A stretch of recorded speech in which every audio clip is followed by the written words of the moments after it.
Hello good morning everyone. This is the ancient history part 1 video. यहाँ पे हम लोग स्टार्ट करेंगे पेलियोलिथिक से और एंड करेंगे इंडस वैली सिविलाइजेशन पे। ये बेसिकली ये टाइम स्लॉट डिवाइडेड है। पेलियोलिथिक में लिथिक मतलब होता है बेसिकली स्टोन एज। तो पेलियोलिथिक में ये क्या होता था कि स्टोन एज, जैसे कि मान लीजिए कि पेलियो में ऐसा स्टोन था, बड़े बड़े पत्थर से मिले के जानवरों को मारा करते थे। फिर ये स्टोन थोड़ा सा पॉलिश्ड इन लोगों ने तोड़ा और पतले पतले छोटे छोटे स्टोन यूज़ करने लगे। और न्यूलिथिक आते आते तक ये पूरा स्टोन को डंडे में बांध कर ये ज़्यादा यूज़ करने लगे और इसके ज़्यादा इसका इंपॉर्टेंस को समझा। तो ये बेसिकली इसी के बेस पर, मेनली इसी के बेस पर डिवाइडेड है मेनली। और यहाँ पे मेनली डिवाइडेड किया गया है क्योंकि डिवाइड जैसे कि आप लोग कैसे किया जाता है कि लेट्स से कि एंशियंट, ठीक है, और मीडिएवल और मॉडर्न, ये तीन फेज है, ठीक।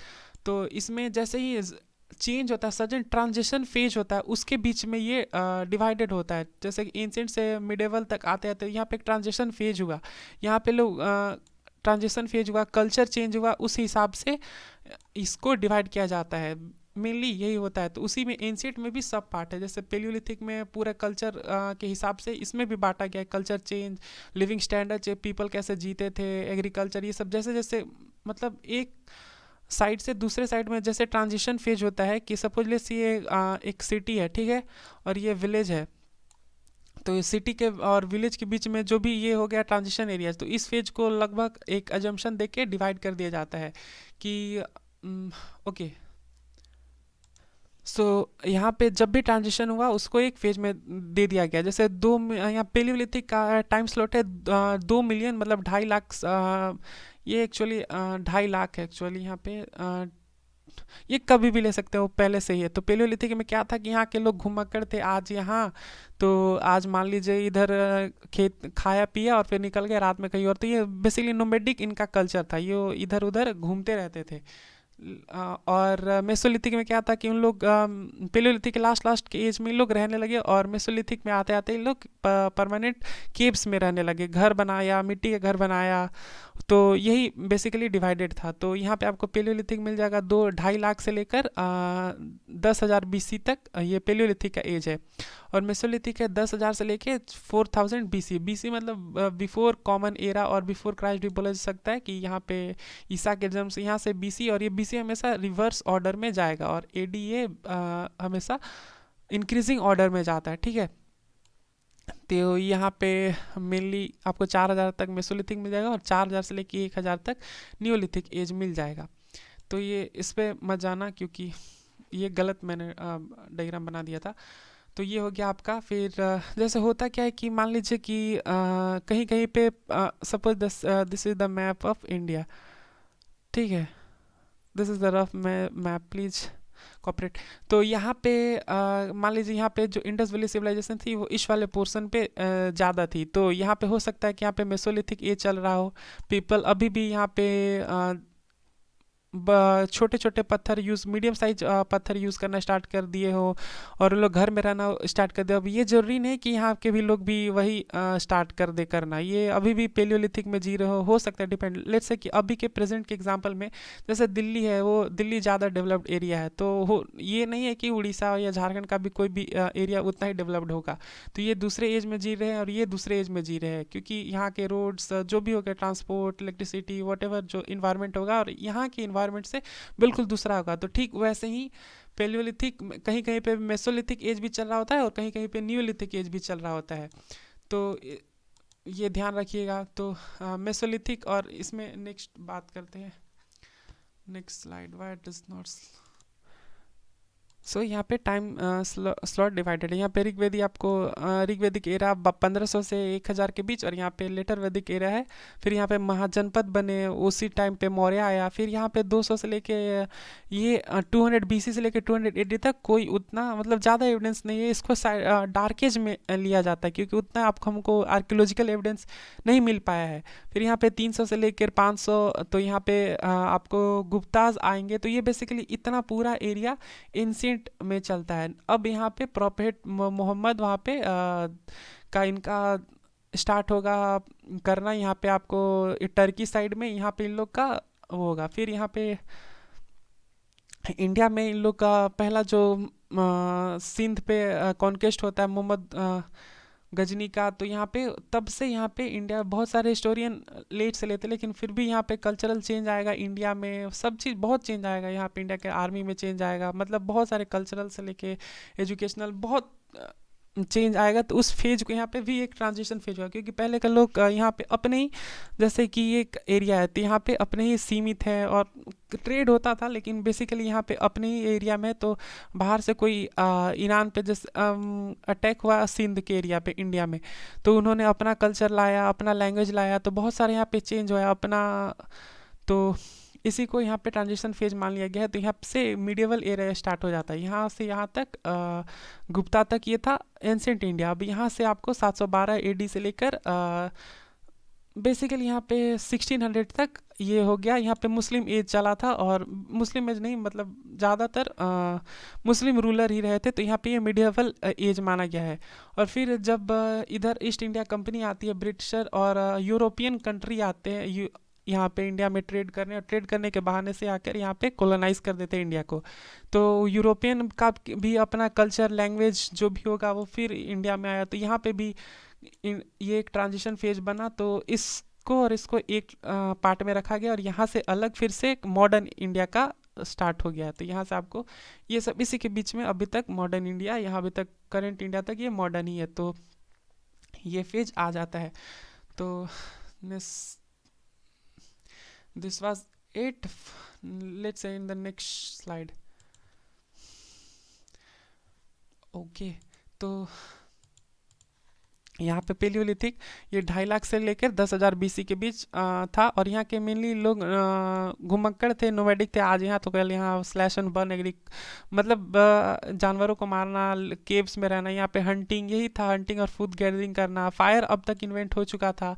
स्टोन टूल्स रखते थे, और बहुत बड़े बड़े स्टोन टूल्स थे, जैसे मैंने बताते बड़े बड़े जो भी स्टोन टूल्स उन लोग रखा करते थे, और एक अनपॉलिश होते थे, किसी को फेंक के मारना, ये इन लोग का मेन काम था। और ये कहाँ कहाँ पे मिला, तो ये सोन वैली में मिला है पेलियोलिथिक का जो भी, ये कहाँ पे मतलब इनका जो भी एविडेंस रहा है, ये सोन वैली और पोटवार प्लेटी और शिवालिक हिल। तो ये मेनली ये आपको याद करना है। ये तो ऐसे ही क्योंकि क्वेश्चन ऐसे आते हैं कि सपोज एक क्वेश्चन पूछ देगा कि ये पेलियोलिथिक एज किस किस एरिया में पाया गया है, तो उसमें रहेगा सोन वैली, पोटवार प्लेट्यू और लानगंज गुजरात, और मिलबी कोडकल कर्नाटका। तो यहाँ पे नीचे ऑप्शन दे देगा 1, 1, 2 या 1, 0, मतलब 1 ए बी या ए बी या सिर्फ बी, ऐसे ही ऑप्शन में रहेगा, तो आपको ए बी लेके चलना है।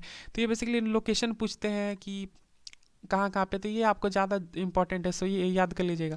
सो मेसोलिथिक एज में आते आते तक ये इसका ट्रांजिशन फेज है। मेसोलिथिक ये बेसिकली ये ट्रांजिशन फेज है किसके, न्यूलिथिक और पेलियोलिथिक के बीच का ये मेसोलिथिक ट्रांजिशन फेज है। तो यहाँ पे पीपल जो थे केव्स के बजाय ये घर बनाकर रहने लग गए थे। इनका मेन काम था, इनका भी वही काम था जैसे पेलियोलिथिक एज में लोग रहा करते थे, इनका भी वही काम था। ये आदमी तो वही थे, खैर ये डेवलपमेंट तो कोई भी करता है, तो इन लोगों भी ने गलतियाँ से सीखा कि बड़े पत्थर से क्यों, जब छोटे पत्थर को पॉलिश किया, थोड़ा सा मीडियम साइज के पत्थर लेके चले गए जानवर को मारने, तो ये धीरे धीरे सीखते गए। तो उसी बीच में जैसे ही चेंज हुआ, जैसे यहाँ पे बड़े पत्थर थे, यहाँ छोटे पत्थर, और फूड गैदरिंग इधर भी होता था। और ये इसका रिमेन्स मिला है लानगंज गुजरात वाले एरिया में, तो ये याद रखिएगा। न्यूलिथिक की बात करें तो 4000 से 1000 बीसी, तो 4000 से 1000 बीसी में यहाँ पे बहुत सारे वर्ल्ड के 4 सिविलाइजेशन यहीं पे थे उस टाइम पे। जो आपको इंडस वैली हो गया, मेसोपोटामिया का हो गया, इजिप्ट का हो गया, और चाइनीज सिविलाइजेशन, तो ये इसी के बीच में उन लोग न्यूलिथिक एरा में था। तो लोअर मेसोपोटामिया 3000 बीसीई में था, ठीक है। और उस वही मेसोपोटामिया फॉलोड बाय इजिप्टियल सिविलाइजेशन जो नील नदी के किनारे था, वो था 3000 बीसीई, ये भी 3000 बीसी के आसपास। और जो हड़प्पन था वो इंडस रिवर के पास था, और उसका टाइम स्लॉट था 2500 बीसी। और एक चौथा था जो चाइनीज में था, वो 2200 बीसीई में ये फल फूल रहे थे। सिविलाइजेशन क्या है, ये कैसे होता है ये बाद में हम लोग देखेंगे। पहले तो ये याद रखिएगा कि ये जितने भी सिविलाइजेशन थे वो न्यूलिथिक एज में थे, और इनका मेन काम क्या था, ये 4000 से 1000 बीसी के टाइम स्लॉट में। इसके बाद यही इसके बीच में ऋग्वैदिक एरा भी आ जाता है, ठीक है, वो भी न्यूलिथिक एज में आ जाता है। इनका मेन काम था कैटल रेलिंग, पशुपालन। ये देखिए यहाँ पे क्या होता था, मेसोलिथिक एरा में ये लोग पत्थर से लेकर जानवर को मारा करते थे और मारकर खाया और चले गए। तो फिर इन लोगों ने सोचा कि कुछ जानवर जो थे आराम से डोमेस्टिकेट हो सकते थे, इनको पकड़ कर आराम से रख लो, जैसे कुत्ते हो गए, आपको वो भैंस हो गया, भैंस से दूध लेने के लिए इन लोगों को डोमेस्टिकेट करना स्टार्ट किया। बैल पे बैठकर इन लोगों ने सोचा क्यों मारना, उसको साथ में लेके चलो। जैसे आपको गोट हो गया, बकरी, उन लोगों को खाने के लिए भी हो जाता था। तो ये कैटल रेलिंग उस टाइम पे स्टार्ट हो गया था, और ये पॉटरीज बनाना स्टार्ट किए कर दिए थे। रेड एंड ब्लैक पॉटरीज का पॉटरी बनाना, उसमें पानी पीने के लिए पॉटरीज बनाना स्टार्ट कर दिए थे व्हील्स पे। जो हैंड व्हील होता है, ये ऐसा व्हील, उसी पे सॉरी व्हील, उसी पे पॉटरी बनाना स्टार्ट कर दिया था इन्होंने। और ये जो अपने टूल्स से जिससे हंटिंग क्या करते थे, वो इनका पॉलिश हो गया था, छोटे छोटे टूल्स बन गए थे। So and they also believe in life after death. ये एक्चुअली लाइफ आफ्टर डेथ में बिलीव करते थे, मरने के बाद भी जिंदगी, दूसरा पुनर्जन्म, ये सब पे इन लोगों का फेथ रहता था, जो कि ये मेसोलिथिक और पेलोलिथिक में नहीं था। तो यहाँ पे भी आपको ट्रांजिशन फेज दिखा, इसीलिए इसको डिवाइड कर दिया गया है। और इसका लोकेशन ये बेसिकली जो ये और ये है, ये याद रखिएगा, मेन यही है इंपॉर्टेंट। तो ये लोकेशन है, तो ये मस्की, ब्रह्मगिरी, हल्लूर, और ये साउथ में कोडक्कल कर्नाटका, ये तीनों जगह पर पाया गया है आपको न्यूलिथिक। Next slide. तो नेक्स्ट हम बात करें यहाँ पे सोहन सिविलाइजेशन। ये ओल्डेस्ट कल्चर है इंडिया का, ये पंजाब, हिमाचल प्रदेश और हरियाणा। ये उतना इम्पोर्टेंट नहीं है, और इसको डिटेरा एंड पेटरसन ने इसको खोजा था 1935 में। यहाँ पे भीम पेट का एक्चुअली, ओके, ओह नो, सो इसको हटा ही देते हैं। नेक्स्ट बात करें,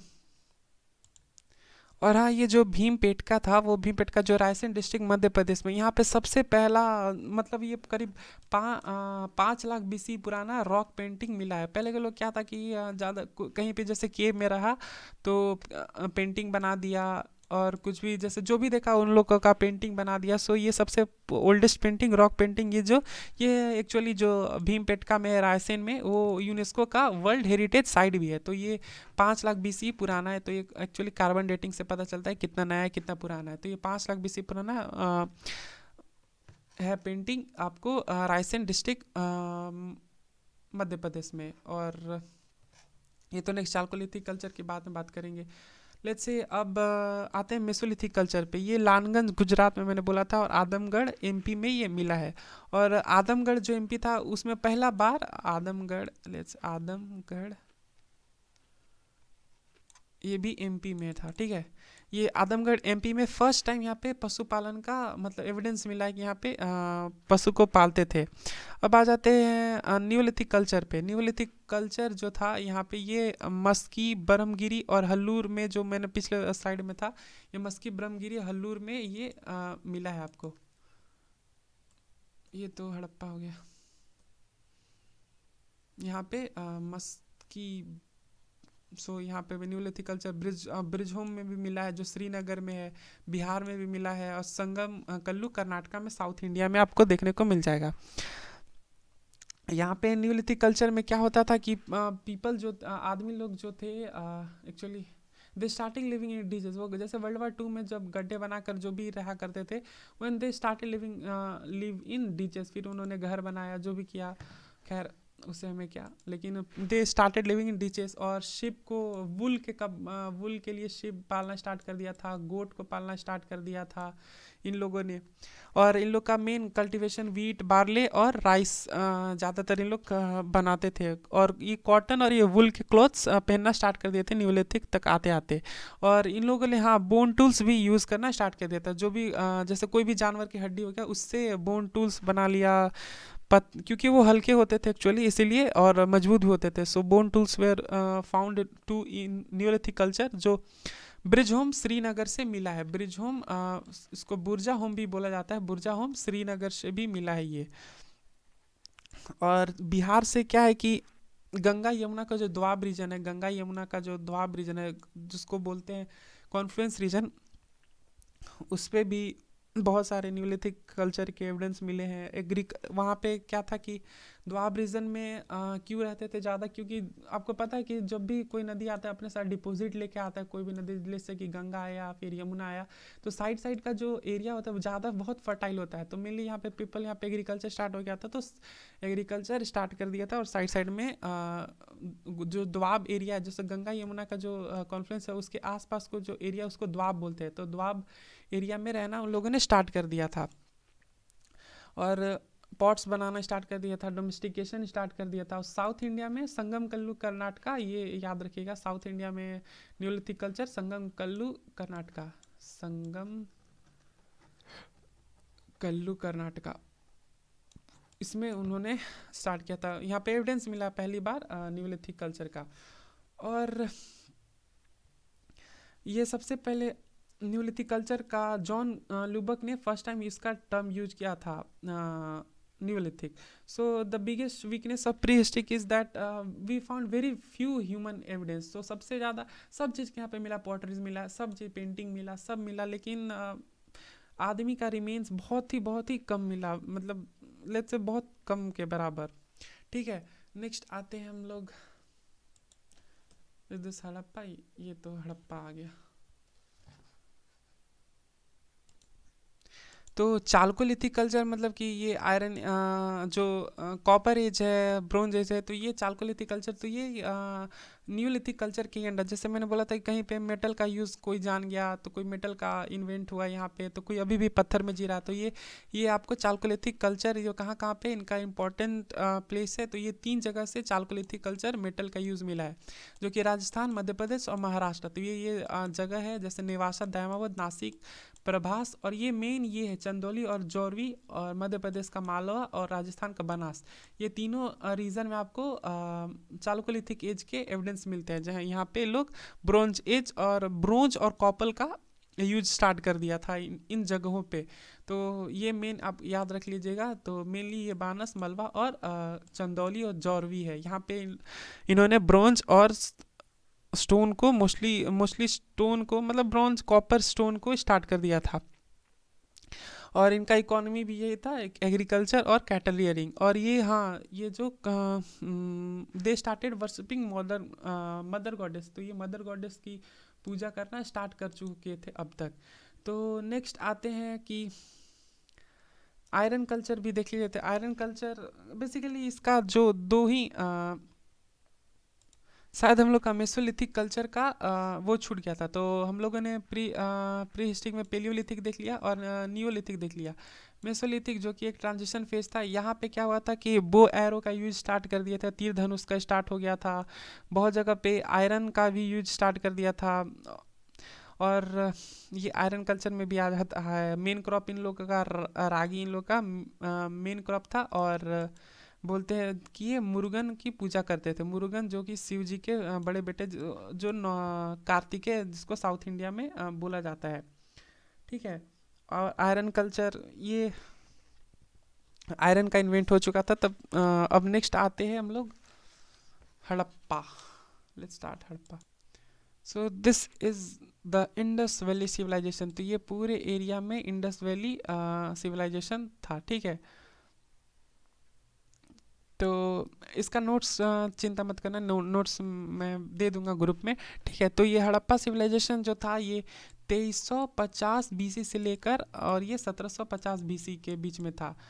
ठीक है, तो ये हड़प्पा 2350 और 1750 सिविलाइजेशन मतलब क्या होता है कि कोई भी एक इन लोगों का पर्टिकुलर मॉडर्नाइज्ड उस टाइम के हिसाब से रहन सहन हो, कल्चर हो, पर्टिकुलर एक प्रॉपर कल्चर हो हर जगह पे सिमिलर इस पूरे एरिया में। और ये डेवलप्ड एरिया जो कि एक सोसाइटी इन लोग का डेवलप्ड हो उस सिस्टम, मतलब उस कंटेम्पररी टाइम के जो समकालीन बाकी एरिया था उस हिसाब से, क्योंकि आदमी तो इधर भी रहते होंगे लेकिन ये एरिया जो था ये ज़्यादा सिविलाइज्ड एरिया था और बाकी इसके हिसाब से, इसलिए इसको सिविलाइजेशन किया कहा जाता है, जो सभ्य आदमी यहाँ पे मतलब सोसाइटी अच्छे हो। ठीक है, इसका जो प्रॉपर नेम है वो हड़प्पन सिविलाइजेशन, क्योंकि जो भी कोई भी सिविलाइजेशन का खोज होता है तो जिस एरिया में पाया जाता है उसी को प्रॉपर नेम दिया जाता है। तो ये सबसे पहले हड़प्पा में मिला था, जो कि यहाँ पे पाकिस्तान में है अभी, और मोहनजोदड़ो ये पाकिस्तान में है। तो ये सिविलाइजेशन आज से सोचिए 4500 साल पहले की बात है, ठीक है। तो ये हिस्टोरिकल, ये अकॉर्डिंग टू मेटल ये ब्रॉन्ज एज में आता है, और ये करीब आपको इंडिया का 1/3, अभी जो प्रेजेंट इंडिया का है 1/3 पार्ट में ये पूरे हड़प्पा फैला हुआ था, करीब करीब 13 लाख स्क्वायर किलोमीटर। तो एक्चुअली है 12,999,60 स्क्वायर किलोमीटर। तो ये अभी के हिसाब से 13 लाख स्क्वायर किलोमीटर ये पूरा फैला जा गया था। तो ये इसका मैपिंग है। तो ये सबसे लास्ट में eastern most point that is सुक्ता गेंडोर, ऊपर में आपको हो गया यहाँ तक कश्मीर तक ये गया था, ठीक है।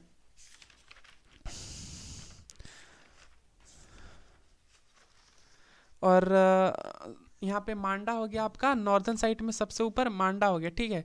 तो ये इफ़ लेट्स से कि यहाँ पे जैसे ईस्ट नॉर्थ साउथ होता है ना, north south that is east west and east, ठीक है। तो ईस्ट साउथ में सबसे लास्ट पॉइंट था सुक्ता गेंडोर, और सबसे ऊपर हो गया नॉर्थ में आपका मांडा, और दायमाबाद जो महाराष्ट्र में था ये यहाँ पे ये नीचे है एक्चुअली, दायमाबाद महाराष्ट्र में, और यहाँ पे आलमगीरपुर वेस्टर्न यूपी तक, ये आलमगीरपुर यहाँ एक्चुअली होगा, ये यहाँ तक। तो ये आपका हो गया north south east and west. तो ये पूरे एरिया में आपका हड़प्पा सिविलाइजेशन यहाँ पे लोग रहते थे, ठीक है। इसका मेन फीचर्स के भी हम लोग बात करेंगे। तो ये हाँ, ये मैप ज़्यादा जरूरी है, क्योंकि पूछ देते हैं कि कोट डीजी कहाँ था। ये कोट डीजी एक्चुअली सिंध वाला एरिया है, यहाँ पे मिला था। कोट डीजी सिंध ये पाकिस्तान के इधर यहाँ पे जो बॉर्डर है इंडिया का। So this is the, I guess you can see this is the border. India का जो साइट है यहाँ पे धोलावीरा सूरकोटा ये लोथल ये इंडियन साइट है। बाकी जो मोहनजोदड़ो हो गया, मेन आपका हड़प्पा हो गया, ये सब रहमनदिरी और सुक्ता गेंडोर ये सब बालकोट ये सब पाकिस्तान में है। तो नेक्स्ट आ जाते हैं इन लोग कि अभी जो प्रेजेंट टाइम पे इंडिया में कौन कौन से स्टेट में था। तो ये map please do take a screenshot of this next slide that is. तो ये मेन तो so this was the Harappa civilisation. तो ये प्रॉपर अभी कौन कौन से इंडिया के present state that is Punjab, Haryana, Rajasthan, Gujarat, Jammu Kashmir और महाराष्ट्र और उत्तर प्रदेश। ये हड़प्पा जो सिविलाइजेशन है ये स्टेट में फैला हुआ था। तो ये आपका 3 और 7 स्टेट में, आपको इंडिया के 7 स्टेट्स में, ये तो ज़रूरी नहीं है, लेकिन इंडिया के इधर जो राजस्थान वाले एरिया इधर हो गया आपका, ये इंडिया का एक्चुअली मैप है, सॉरी। तो ये इस वाले इंडिया के इस वाले पोर्शन में फैला हुआ था। और पाकिस्तान की बात करें तो सिंध वॉरकोट बहुत मेन साइट है। और हरियाणा का बनावली हो गया, राजस्थान का कालीबंगा हो गया, गुजरात का धौलावीरा सूरकोटा, ये जो मेन एरिया है। इनका रिलेटेड फैक्ट की बात करें तो ये सिंधु रिवर वैली एरिया में था, वो जो मैंने मैप में दिखाया था। और मेन सिटीज़ था हड़प्पा और मोहनजोदड़ो जो कि पाकिस्तान में है। इनका जो मेन फीचर था वो टाउन प्लानिंग था। तो ये बेसिकली यहाँ पे एक टाउन प्लानिंग का होगा, हाँ। तो ये देखिए ये टाउन प्लानिंग इनका मेन फीचर था। तो ये देखिए परफेक्ट जो एक दूसरे के घर था वो 90 डिग्री पे कट करता था। ये जो एरिया हो गया देखिए हर एक जगह आपको 90 डिग्री का स्क्वायर रेक्टेंगल यूज़ किया करते थे। इन लोगों का ड्रेनेज सिस्टम था सबसे बढ़िया। आजकल क्या होता है कि पहले घर बन जाता है बाद में ड्रेनेज बनाते हैं, मतलब जो नाली, यहाँ पे देखिए हर जगह 90 डिग्री पे कट करता था। ये अपर एरिया जो कि सीटाडेल, यहाँ पे रिच पीपल रहा करते थे, और यहाँ पे नॉर्मल पीपल, और यहाँ पे एलिमेंट्री क्लास जो भी बड़े लोग हो गए ये ऊपर रहा करते थे, और जो नॉर्मल पीपल है वो नीचे रहा करते थे। तो इनका मेन था टाउन प्लानिंग। और आज के जो अर्बन सिविलाइजेशन है सेम उसी टाइप का इन लोगों ने टाउन प्लानिंग किया था। तो ये आपका हो गया टाउन प्लानिंग। देखिए कितना बेहतर तरीके से लोग रहते होंगे। हर घर एक्चुअली 90 डिग्री प्लान टाउन था, प्लान ड्रेनेज सिस्टम था, और स्ट्रक्चर वेर ऑलमोस्ट सेम, और सारे रोड 90 डिग्री पे निकलते थे, और towns were in rectangular shape. तो टाउन जो था वो रेक्टेंगुलर शेप में था। और इन लोगों ने हेल्थ और हाइजीन पे बहुत ज़्यादा फोकस किया, और क्योंकि इनके हर घर के बाहर ड्रेनेज सिस्टम होता था, हेल्थ हाइजीन ये लोग प्रॉपर अच्छे से रहते थे। और आज के टाइम पे तो छोड़ ही दो, उस टाइम तो और इन लोग का जो बिगेस्ट स्ट्रक्चर था ग्रेनरी था इनका बहुत बड़ा बड़ा। और मोहनजोदड़ो और हड़प्पा का, मोहनजोदड़ो में एक ग्रेनरी पाया गया है, एक ग्रेनरी, और हड़प्पा के 6 ग्रेनरी के इक्वल था। एक दो तीन चार। तो ये जो ये मोहनजोदड़ो है और ये हड़प्पा, तो ये जो ग्रेनरी मिला है ये इसका 6 ग्रेनरी के बराबर था। ये सील यूज होते थे उस टाइम पे। तो यहाँ पे देख सकते हैं डियर है, बुल है, ये आदमी है बैठे हुए। तो ये बेसिकली सील यूज होता था। और इन लोग का राइटिंग आज तक इन लोग का जो स्क्रिप्ट है वो पढ़ा नहीं गया है। उस टाइम पे ये सील जैसे कोई भी प्रॉपर्टी हुआ, जैसे कि प्रॉपर्टी को प्रॉपर्टी के लिए ऑफिशियल वर्क के लिए सील को काम में लिया जाता था, क्योंकि उस टाइम पे कॉइन्स होते नहीं थे और बार्टर सिस्टम प्रेवलेंट था उस टाइम पे हड़प्पा में। तो ये सील कोई भी इंपॉर्टेंट आदमी होगा, सील मतलब बेसिकली पासेस टाइप के भी होते थे वहाँ पे, कि जैसे कि कोई भी इंपॉर्टेंट इवेंट है तो ये सील उनको दे दिया गया कि कैसे डिस्क्रिमिनेट करेंगे इफ़ पर्सन दिस ए और बी, तो इसके पास सील है तो this person have a kind of pass to go in that event or eventually a palace or to meet a king. So this was used in that। और ये इन लोगों का mainly underground drainage system हुआ करता था। आज के type में नहीं थे, जो बड़े बड़े नाले हैं अभी भी ढका नहीं जाता है उनका, और लेकिन उनका उन लोगों का अंडरग्राउंड ड्रेनेज सिस्टम था। नेक्स्ट हम आते हैं ग्रेट बाथ पे। एक्चुअली यहाँ पे होगा एक स्लाइड।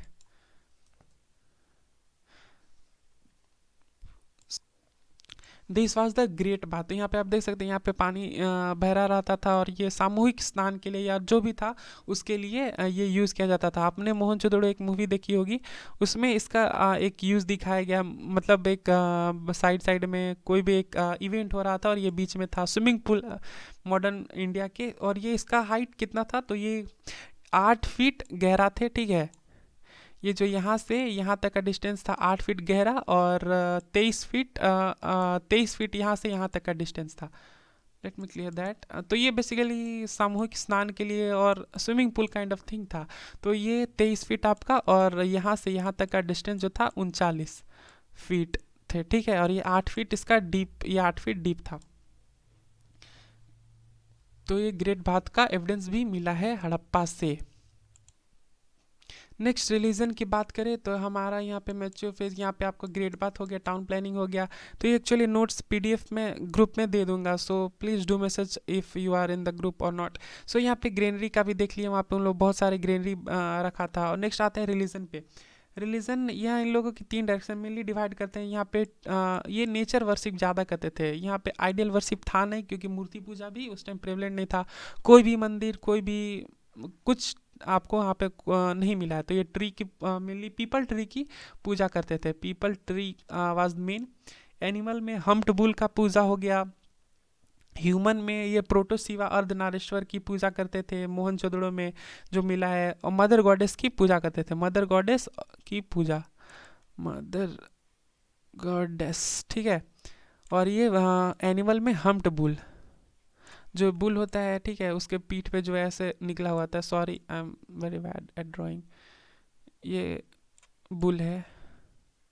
तो ये हम्प्ड बुल की पूजा करते थे हड़प्पा में। ट्री में आपका पीपल हो गया, मदर गॉडेस और प्रोटोसिवा, और ये हम्प्ड बुल का पूजा होता था। सो कैसे पता चला, तो ये जो सील्स यहाँ पे मोहनजोदड़ो में मिले हैं, जो जैसे कि टाइगर, एलिफेंट, राइनो और बफेलो का था।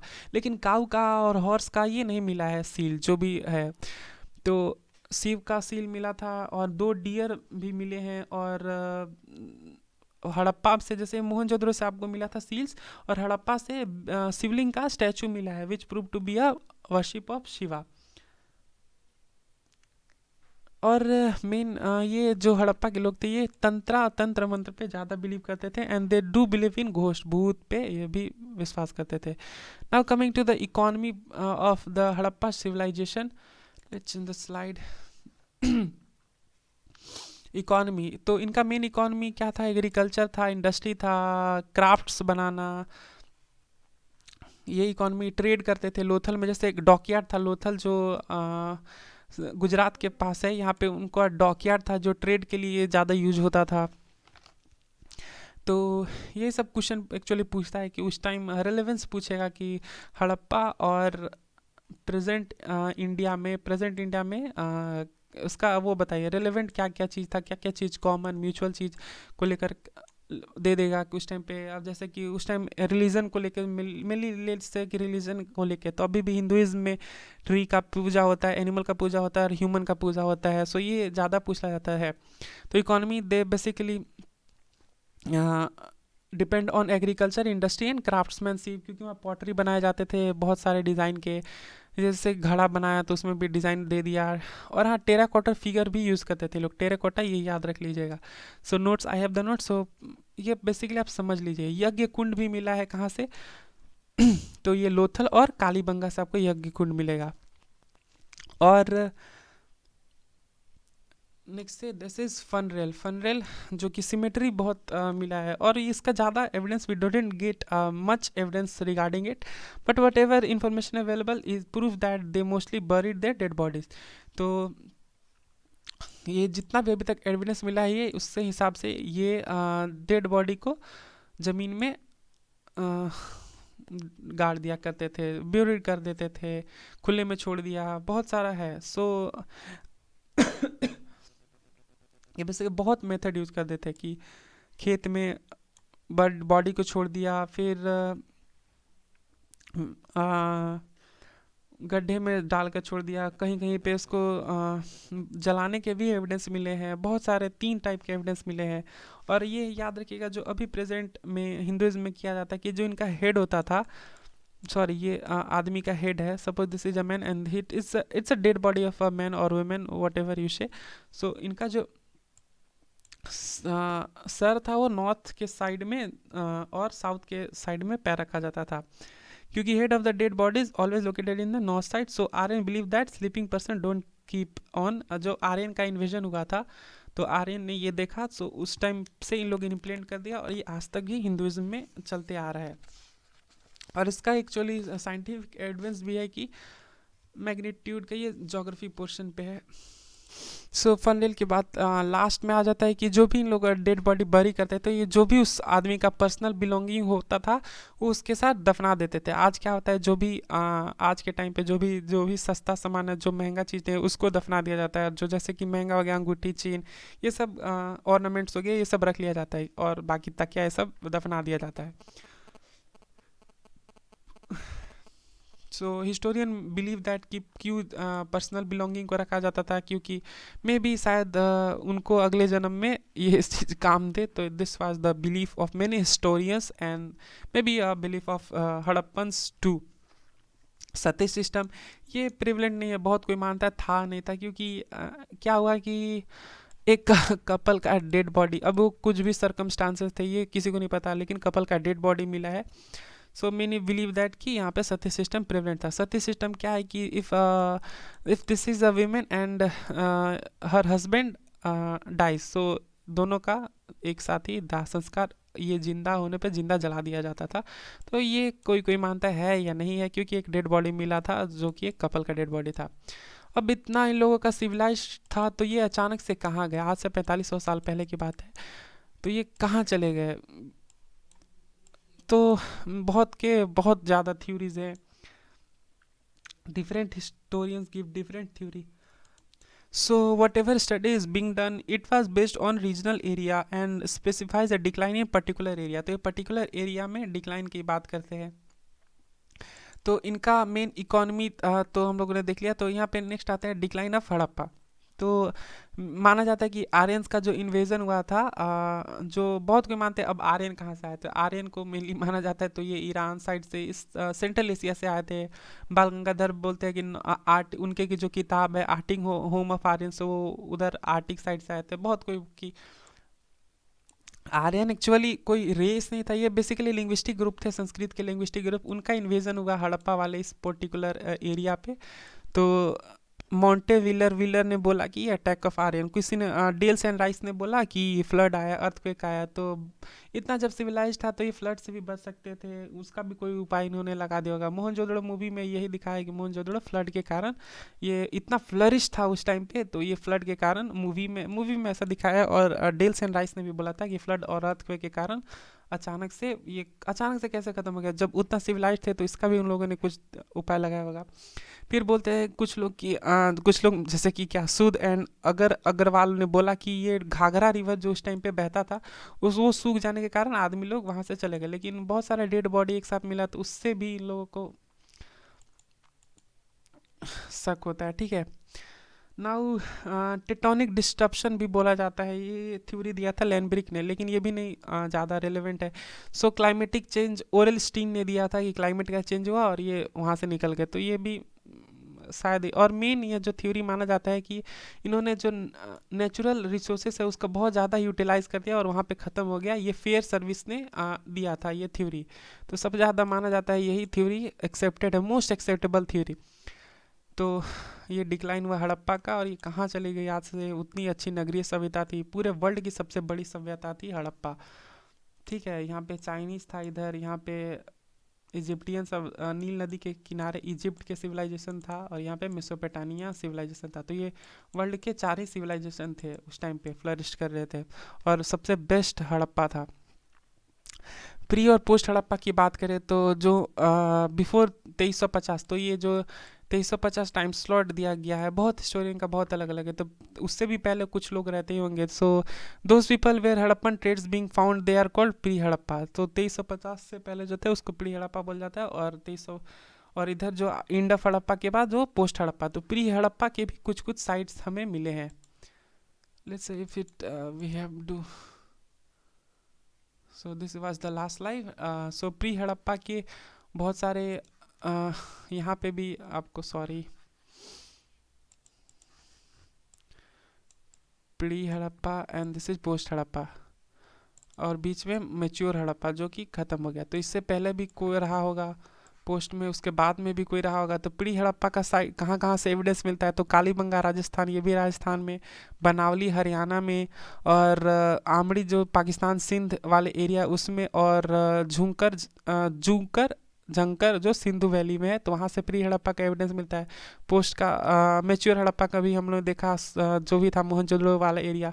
पोस्ट हड़प्पा उसके बाद रोजगड़ी गुजरात, रांगपुर गुजरात, जो स्वात वाला एरिया है वो अफगानिस्तान में, लोथल जो कि था ट्रेड मेसोपोटामिया से उन लोगों का ट्रेड होता था, लोथल में जो गुजरात का ये वाला पोर्शन, यहाँ पे लोथल के पोर्शन में डॉकयार्ड मिला जहाँ पे शिप का पार्किंग जिसको उसी को बोलते हैं डॉकयार्ड, तो वहाँ शायद मेसोपोटामिया से ट्रेड होता था इनका।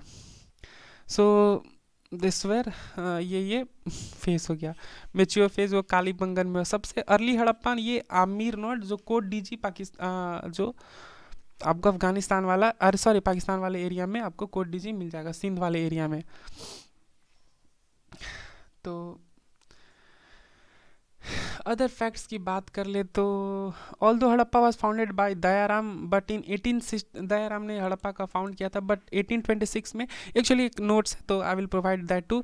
और ये यहाँ boustrophedon type of writing use करते थे, मतलब कि यहाँ से उन लोगों ने राइट टू लेफ्ट लिखा करते थे। तो मान लीजिए उन लोग का पिक्चोरियल ग्राफिकल यूज़ होता था, ज़्यादा मैन का यूज़ हुआ उनका जो स्क्रिप्ट था, तो ये राइट से लेफ्ट गए, सपोज ये कॉपी है, ठीक है,